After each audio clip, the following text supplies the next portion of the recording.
Kakong Sandras im kebrega Bahaïing jong kakong Eilang pawa kaletu banadu ba kakong Eilang kalajat nalayeng kata nadu ka arpau tarik uleber araja arpun rio kilawat yaka Henry Kim Sem lalap satya.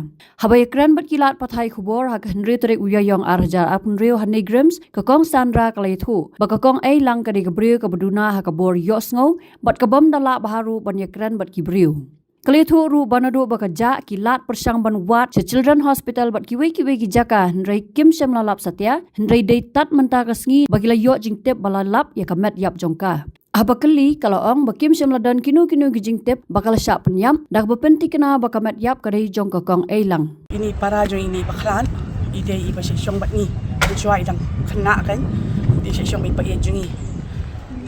Long nyusul kendit mo ba yo kum gani ka news ba long gila liwat to ko ski ba ijai tang bangi klam lap ngidang lap nang long nang i ka news di phone gan ni para yang ai ong wan shani de ngadang yo wan mentahi namar ngai ladi ro hayem ba yo te ngadang yo wan mentahi ni anong kumno kan because like she's not stable iway bopli long iba anna Ïohsngew bah sekawai long Ïohsngew hiro nang takaktin kathalit do Ïohsngew thu banyak Kren takabanya thu banyak Kren do detang hayeng hasam hi namba long ba kibreu ti imla banyak conversation like banya Kren ya khana bat kibreu ti imla re bapli she's very like anong retarded on day da she's a special child ngan actually ngi por ba ja tingim tip tadi la ja hadin like Friday ja tingi tip ni haka ngi ngatip mga dalong kasi Sunday.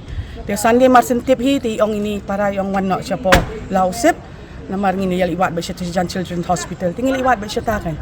O na mari paradang mantan idang one man identify nila di maikan.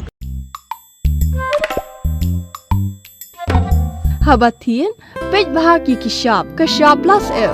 Ka plus F? Hakabam bangibam dunaki eki batay kamet. Namar kata habat thiru atau kau kamlu ka umpnyang kadut pet ya ka sharp plus F ha ka jingsom.